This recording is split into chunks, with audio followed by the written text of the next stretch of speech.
नमस्कार, मैं हूं निशा बंत। लीगली स्पीकिंग के इस खास प्रोग्राम में आपका स्वागत। माता पिता के अलग होने के बाद बच्चे की कस्टडी एक ज्वलंत मुद्दा है। अक्सर फिल्मों और किताबों के जरिए ये दर्शाया जाता है कि माता पिता के अलग होने वाली कड़वी प्रक्रिया के कारण एक बच्चे के जीवन पर कितना आघात पहुंचता है। एक बच्चे की कस्टडी का मुद्दा तलाक या न्यायिक अलगाव के दौरान शुरू होता है और इस महत्वपूर्ण विषय का फैसला कोर्ट करता है। कस्टडी का मतलब माता पिता को अदालत द्वारा बच्चे की देखभाल करने के अधिकार से है। यदि वो बच्चा 18 साल से कम उम्र का है, माता या पिता जिसके पास हिरासत के अधिकार निहित है, वो उसकी वित्तीय सुरक्षा, उचित जीवन शैली, स्वास्थ्य देखभाल, शारीरिक और भावनात्मक चिकित्सा विकास के संबंध में देखभाल के लिए माना जाता है और दूसरे माता या पिता को बच्चों के पास पहुंचने या उनसे मिलने का एकमात्र अधिकार प्रदान किया जाता है। तो आइए चर्चा करते हैं तलाक या न्यायिक अलगाव के दौरान मिलने वाली बच्चों की कस्टडी के बारे में। इस विषय पर चर्चा करने के लिए आज हमारे साथ मौजूद हैं हमारे आज के मेहमान, अधिवक्ता सुप्रीम कोर्ट अंकित गोयल जी। अंकित गोयल जी, इस शो में आपका बहुत बहुत स्वागत। नमस्कार निशा जी। अंकित जी, जहां हम बात करते हैं डाइवोर्स की और कस्टडी की, तो क्या आप हमारे दर्शकों को बता सकते हैं कि कस्टडी का असली हकदार कौन? देखिए, कानूनी तौर पर हर कानून में इस देश में कस्टडी का नेचुरल गार्डियन जिसे कहते हैं बच्चे का जी, वो उसका पिता है। लेकिन साथ ही साथ ये भी स्पष्ट है कि जिस माता पिता में से जिसके पास बच्चे का भविष्य, उसका कल्याण होगा कोर्ट के ओपिनियन में, उसी को कस्टडी या गार्डियनशिप दी जाएगी। ये स्पष्ट है। तो इसलिए ये कहना कि कानून जो है वो पिता के पक्ष में ज़्यादा है या माता के पक्ष में ज़्यादा है, ये सही नहीं होगा। क्या आप ये बता सकते हैं कि नेचुरल गार्डियंस आखिर में होता क्या है? नेचुरल गार्डियन माता पिता होते हैं किसी बच्चे के जी। यदि उनमें से कोई नहीं है, किसी की मान लीजिए पिता की मृत्यु हो गई है तो उसके अभाव में माता, या यदि वो अवेलेबल नहीं है, बच्चे को नहीं पालन पोषण करना चाहते तो दूसरा, उन दोनों में से ही एक नेचुरल गार्डियन कहलाया जाएगा। नेचुरल गार्डियन होता है। अंकित जी, क्या आप हमें ये बता सकते हैं कि जो दूसरे रिश्तेदार होते हैं, जो पिता की तरफ से होते हैं या माता के रिश्तेदार होते हैं, वो नेचुरल गार्डियन की लिस्ट में आते हैं? वो नेचुरल गार्डियन नहीं कहलाए जाएंगे, लेकिन at the same time court उनके पक्ष में कस्टडी बच्चे की दे सकती। तो क्या हमारे पास में तलाक को लेकर या फिर सेपरेशन को लेकर ऐसे कोई विशिष्ट हमारे पास में प्रावधान है? हाँ, बिल्कुल है, बिल्कुल। एक हमारा गार्डियंस एंड वार्ड्स एक्ट जो अंग्रेज़ों ने बनाया 1890 में, वो आज तक चला आ रहा है और उसी के प्रावधान जो हैं उसी अनुसार कोर्ट बच्चे की कल्याण को देखते हुए और ये समझते हुए कि कहाँ पर बच्चे की सुरक्षा और कल्याण ज़्यादा रहेगा, उसके हिसाब से निर्णय करता है।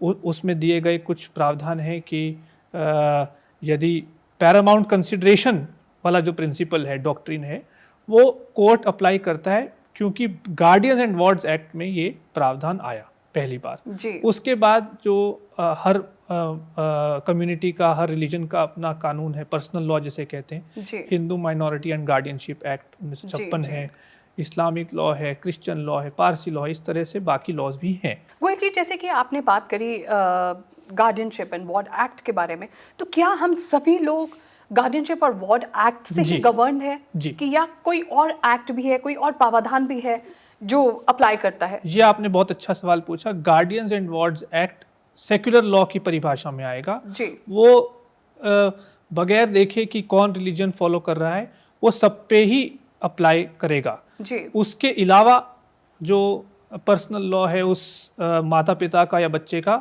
उसको भी अप्लाई किया जाएगा, लेकिन गार्डियंस एंड वार्ड्स एक्ट जरूर अप्लाई करें। तो हम गार्डियन एंड वार्ड एक्ट से ही गवर्न है। अगर कोई भी एप्लीकेशन एक बच्चे की कस्टडी के लिए किसी भी माता या पिता को कोर्ट में डालनी होती है तो ये एक्ट के तहत ही वो आगे बढ़ सकता है। बिल्कुल। और आपको थोड़ा इंटरेस्टिंग बताने के लिए कि शुरू में इसमें भी यही प्रावधान था कि नेचुरल गार्डियन केवल पिता होगा और यदि वो ना हो तो माता। इसको 2010 में अमेंड करके अब हमने इस समानता लाए हैं, माता या पिता में से जो भी ज्यादा सक्षम है बच्चे का ख्याल रखने में उसे कस्टडी या गार्डियन घोषित किया जाएगा। तो गोयल जी, आप ये कह रहे हैं कि पहले जो है वो पिता है जो नेचुरल गार्डियन है और पिता की एब्सेंस में जहां पिता नहीं हो सकता है वहां माता नेचुरल गार्डियन है एक बच्चे की। जी। जब कोर्ट ये फैक्टर्स डिसाइड करते हैं, ऐसे कौन से कारक हैं जो वो मद्देनजर रखते हैं? कौन सी ऐसी परिस्थितियां हैं और कौन से ऐसे कारक हैं जो बच्चे के कल्याण के लिए सबसे पहले कोर्ट मद्देनजर रखते हैं? सबसे पहले तो कोर्ट ये देखता है कि जब कस्टडी के लिए माता या पिता कोर्ट में आते हैं तो वो माता अथवा पिता के अधिकार नहीं डिसाइड कर रहे, वो डिसाइड कर रही है कोर्ट बच्चे का भविष्य। तो सबसे जरूरी बात है कि बच्चे की इच्छा क्या है, क्या वो माता के पास रहना चाहता, अगर यदि वो कुछ इस आयु का है कि अपना वो निर्णय या अपनी इच्छा व्यक्त कर सके तो पहले तो उसकी इच्छा कहाँ है, दूसरा उसका भविष्य कोर्ट की समझ में कहाँ ज़्यादा बेहतर होगा, उसके शैक्षिक जो इच्छा है, उसकी ज़रूरतें हैं, उसकी मेडिकल, यदि उसकी कोई मेडिकल कंडीशन है तो उसकी मेडिकल ज़रूरतें हैं कुछ, अगर वो लड़का या लड़की में कई बार देखा जाता है कि नहीं जो बिटिया है वो up to a certain age कुछ एक आयु तक माता के पास रहे तो बेहतर है उस आयु के बाद वो पिता के साथ भी अपनी इच्छा अनुसार जा सकती है। तो ये सब मद्देनजर रखते हुए क्या पिता या माता में से किसी की कुछ बुरी आदत तो नहीं है, तो ये बहुत से फैक्टर्स रहते हैं जिसको कोर्ट बहुत एक्चुअली कस्टडी का घोषणा करना या निर्धारण करना कोर्ट के लिए एक बहुत भारी जिम्मेदारी है क्योंकि वो एक बच्चे का भविष्य तय कर रही है। जी बिल्कुल। तो इसलिए वो आम डिस्प्यूट रिजॉल्व करने से भी बहुत भारी एक जिम्मेदारी कोर्ट के ऊपर आ जाती है, क्योंकि इसमें बात है बच्चे के भविष्य को लेकर, उसकी स्वतंत्रता को लेकर, उसके स्वास्थ्य को लेकर और उसकी सुरक्षा को लेकर, सबसे पहले उसकी सुरक्षा को लेकर। गोयल जी, जैसे कि आपने आयु की बात कही, तो इसमें आयु जब कोर्ट ये मैटर्स डिसाइड करती हैं तो आयु क्या इसमें बहुत महत्वपूर्ण होती है? हाँ, कुछ एक प्रावधान है, जैसे इस्लामिक कानून में ये है कि 7 वर्ष की आयु तक बच्चा नॉर्मली माँ के पास रहेगा और हिंदू लॉ में ये है 5 वर्ष की आयु तक बच्चा नॉर्मली माँ के पास रहेगा। उसके बाद कोर्ट निर्धारण कर सकती है कि बच्चे को पिता के पास रखना सुरक्षित रहेगा, उसके कल्याण में रहेगा कि नहीं। तो आयु का उस तरीके से काफी महत्व रहता है शुरू में, लेकिन ये बात हमें समझनी चाहिए कि कस्टडी में कोई भी ऑर्डर जो कोर्ट देती है वो फाइनल नहीं है। हमेशा जिस तरीके से परिस्थितियां बदलती रहती हैं कोर्ट के नए ऑर्डर उसमें आ सकते हैं कि अब हमें इस अरेंजमेंट को थोड़ा सा बदलना पड़ेगा। यदि आप समझ लीजिए कि माता या पिता जिसको कस्टडी दी गई है उसकी दोबारा से विवाह, नया उसकी जीवन में नए लोग आते हैं, विवाह हो जाता है और बच्चे को उससे मानसिक या किसी भी प्रकार की क्षति पहुंचती है, बच्चे को कंफर्टेबल नहीं लगता है, तो उस स्थिति में कोर्ट जो है उस अरेंजमेंट को रिकंसिडर करके चेंज कर सकता है। कस्टडी देने के बाद में भी जी उसको रिकंसिडर किया जा सकता है। 18 वर्ष की एक व्यक्ति से निकालकर दूसरे व्यक्ति को दे दी जा सकती है जहां कोर्ट ये सुनिश्चित कर ले कि वहां बच्चा सुरक्षित नहीं है। क्योंकि आप एकमात्र जो कंसिडरेशन है वो है बच्चे का कल्याण। यदि किसी भी स्टेज पर बच्चे का कल्याण उससे क्षति पहुंच रही है अरेंजमेंट से, तो कोर्ट उसे डिसकंटिन्यू कर सकती है। गोयल जी, ऐसा देखने में आता है कि जो माएँ होती हैं अक्सर वो जो है वो कस्टडी की लड़ाई जीतती हैं, जो एक चलन है जी। और यूके और यूरोपियन कंट्रीज में भी ऐसा देखा गया है कि जो फादर हैं वो बहुत ही कम मात्रा में जो है वो सिंगल पेरेंट के जैसे एक्ट करते हैं, जो माताएं हैं उन्हीं के पास में बच्चे की कस्टडी ज़्यादा होने का चलन है। तो क्या भारत में भी यही चलन है और कोर्ट्स का क्या इस बारे में कहना है? देखिए, आपकी बात देखा जाए as a matter of observation, अनुभव के तौर पे देखा जाए तो बिल्कुल सही है कि हाँ, कोर्ट नॉर्मली, क्योंकि आफ्टर ऑल हमारे इस पूरे सिस्टम में हमें एक देखना पड़ेगा कि कौन इस चीज़ का निर्धारण कर रहा है। एक जज बैठे हैं, वो निर्धारण कर रहे हैं। वो जज बच्चे से इंटरेक्ट करते हैं, माता पिता की बातों को तोलते हैं और उसके निर्धारण करते हैं कि नहीं, माता के पास या पिता के पास रहना चाहिए। आम तौर पे देखा गया है कि हाँ, माता को इस बात की प्रेफरेंस मिलती है, लेकिन सुप्रीम कोर्ट ने, जो हमारी हाईएस्ट कोर्ट है, उन्होंने इस बात का खंडन किया है कि नहीं, इस तरीके से कस्टडी के मैटर को डिसाइड नहीं करना चाहिए। ये अपनी पूर्व निर्धारित नोशन रख के, प्री कंसीव नोशन रख के कि नहीं, माता के पास ही बच्चे का कल्याण ज़्यादा होगा या पिता के पास ही ज़्यादा होगा। एक बिल्कुल ऑब्जेक्टिवली नॉन डिस्क्रिमिनेटरी तरीके से आप इसका निर्धारण कीजिए कि कहाँ पर बच्चे का कल्याण ज़्यादा हो सकता है। आर्थिक, शैक्षिक, शारीरिक, मानसिक, किस सब तरीके से कहाँ बच्चे का कल्याण ज़्यादा हो सकता है। तो जो हमारी अदालतों का है वो एक फिक्स्ड नोशन नहीं है, आप ये कहना चाह रहे हैं कि वो परिस्थितियों के हिसाब से वो चीज़ बदली जा सकती है। जी बिल्कुल जी। हाँ, ये हो सकता है कि आम तौर पे आपको रिजल्ट ये मिले कि माता को कस्टडी मिल गई, आप 100 में से हो सकता है आपको अनुभव यह आए कि 90 में माता को मिल गई, लेकिन ऐसा कोई कानूनी ना तो ऐसा नोशन है, ना कोर्ट इस तरह का प्रिंसिपल अडॉप्ट करती।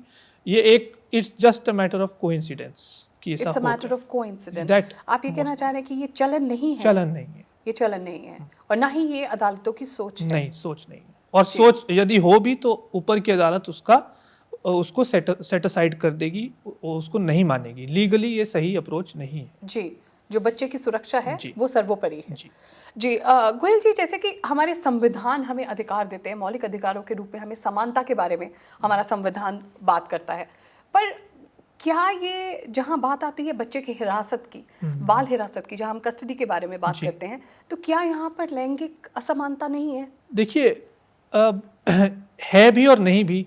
कानूनी तौर पे जैसे कि मैंने आपको बताया कि सभी इन कानूनों में guardians and wards act, Hindu minority guardianship act, Islamic law, सब में पिता को एक थोड़ा ऊपरी अधिकार दिया गया है कि प्राइमरी नेचुरल गार्डियन वो है। क्योंकि उस सोच का कारण ये है कि आप पुराने ज़माने में देखें तो पिता ही पालन पोषण करते थे अपने परिवार में, कमाई का साधन पिता ही लेके आते थे, और इस वजह से बच्चे को कुछ समस्या ना आए शैक्षिक तौर पे या और किसी प्रकार से, तो पिता को ये अधिकार दिया गया कि आपकी सब पहली जिम्मेदारी है बच्चे का ख्याल रखने की।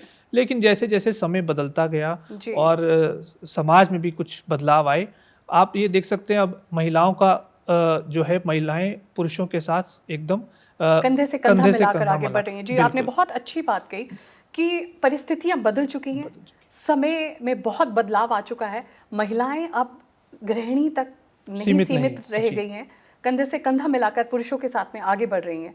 तो पुरुष भी उतना ही हकदार है एक बच्चे की कस्टडी का जितनी ही उसकी माता है। जी, बहुत से केस इस तरह के हैं जहां पर कोर्टों ने ये कहा है, अदालतों ने ये कहा है कि नहीं, माता का प्रेम एक तरफ है, लेकिन पिता जो है उसकी भी जरूरत बच्चे को है। जी, उसके फॉर्मेटिव ईयर जिसे कहते हैं, उसमें उसको दोनों माँ बाप का प्रेम और पालन पोषण की आवश्यकता है।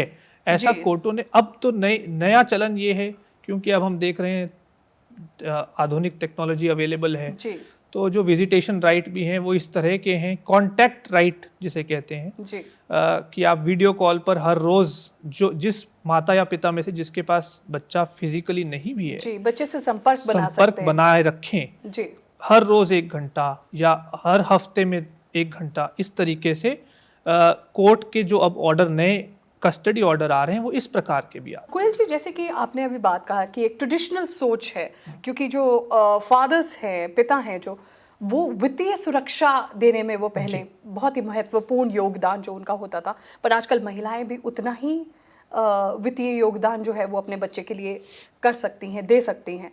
तो ऐसे में माता पिता के लिए कस्टडी के लिए संघर्ष करना एक बिल्कुल ही समान उसमें लेना चाहिए कोर्ट्स को। बिल्कुल, आप बिल्कुल सही कह रहे हैं, और इसीलिए ये सब फैक्टर्स हैं कि वित्तीय किसकी क्षमता ज़्यादा है माता या पिता में से, कौन उसका ख्याल ज़्यादा रख पाएगा, कौन से शहर में, मान लीजिए एक बहुत अच्छे शहर में माता या पिता में से रह रहे हैं और दूसरे या माता या पिता उतने अच्छे शहर में नहीं रह रहे हैं, जिससे कि बच्चे की शैक्षिक या उसकी एजुकेशनल नीड्स बड़े शहर में शायद ज्यादा फुलफिल, अच्छे स्कूल में जा पाए बच्चा। जी जी जी, वो सब फैक्टर्स हैं, ये सब कारक हैं जो योगदान करते हैं एक सक्षम डिसीजन लेने में, एक अच्छी डिसीजन मेकिंग करने में अदालतों के द्वारा। इवेंचुअली अंत में अदालत को सब ये देखना है, इन सब को मद्देनजर रखते हुए किसके पास बेहतर उसका कल्याण बच्चे का हो पाएगा। तो बच्चे का कल्याण है, जैसे कि हमने पहले भी बोला कि बच्चे का कल्याण ही सर्वोपरि है अदालतों के लिए भी। गोयल जी, आपने जहाँ नेचुरल गार्डियंस की बात करी, जहाँ आपने बात करी माता के और पिता की कस्टडी जो है वो पहले पिता के पास में एज अ नेचुरल गार्डियन, और फिर उनकी एब्सेंस में है वो माता को मिल सकती है जो कस्टडी है। पर जो चलन है, जो एक आम तौर पर देखा गया है कि वो माता को ही पहले प्रेफरेंस जो है वो दी जाती है। बच्चे की सुरक्षा, वो अगर फीमेल चाइल्ड है तो उसकी सुरक्षा माता के साथ में ही बेहतर मानी जाती है।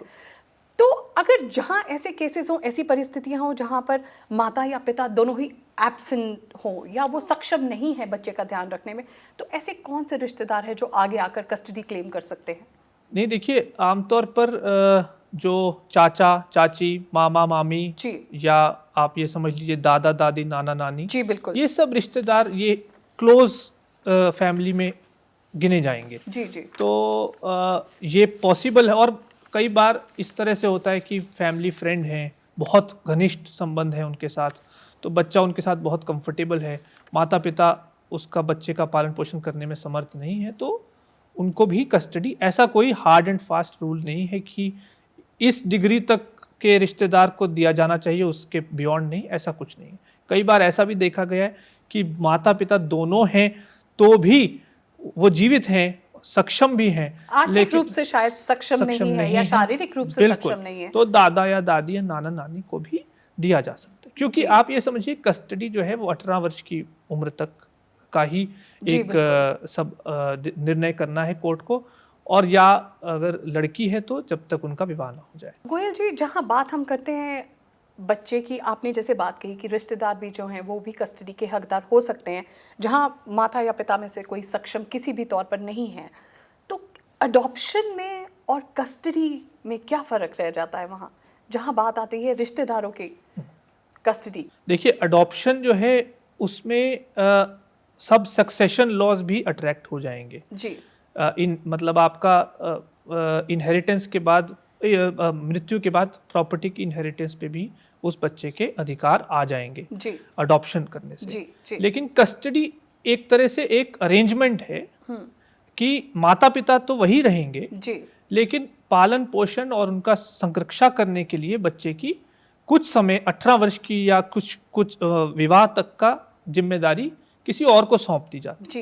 क्योंकि बहुत लोग ये सोच सकते हैं कि अगर किसी रिश्तेदार को बच्चे की कस्टडी दी जाती है तो वो एक अडॉप्शन जैसे है। हाँ। पर ये बात नहीं, ये गलत अलग है। अडॉप्शन के जो कानून है, प्रावधान है, वो कस्टडी के प्रावधानों से बिल्कुल अलग है, और कस्टडी के प्रावधानों के तहत उन्हें नियमित रूप से उनके ऊपर नजर रखी जा सकती है और उनमें बदलाव किया जा सकता है। और जैसा कि मैंने आपको पहले भी बताया कि कस्टडी एक इवॉल्विंग अरेंजमेंट है, उसे समय समय पर बदला जा सकता है। लेकिन अडॉप्शन एक परमानेंट चीज है। यदि एक बार गोद ले लिया गया तो उसके बाद उसे कोई बदलाव नहीं आ सकता। जी बिल्कुल, प्रावधान जो है वो दोनों के बिल्कुल अलग अलग है। गोयल जी, जहां हमने बात करी नेचुरल गार्डियन की, तो नेचुरल गार्डियन में से माता या पिता जो है, उनमें से अगर किसी का विवाह दोबारा से हो जाता है या तलाक के बाद में माता या पिता रीमैरिज कर लेते हैं, तो रीमैरिज के दौरान कस्टडी के क्या प्रावधान है, वो जो बदल जाते हैं, या कोर्ट उनको किसी और नजरिए से देखता है बच्चे की कस्टडी को? नहीं, ऐसा जरूरी नहीं है जी। आपने जो पूछा ये अब बहुत फ्रीक्वेंटली कोर्ट के सामने ऐसी सिचुएशन आ रही हैं जी। और ऐसी सिचुएशन में कोर्ट दोबारा से पूरा आंकलन, दोबारा से पूरी एक्सरसाइज करता है कि कहाँ पर बच्चे का कल्याण होने की संभावना है और उसी बेसिस पर निर्णय देता है। ये अवश्य नहीं है कि सिंपली क्योंकि माता या पिता ने रीमैरिज कर ली तो अब उनका अधिकार खो गया, ऐसा कुछ नहीं है।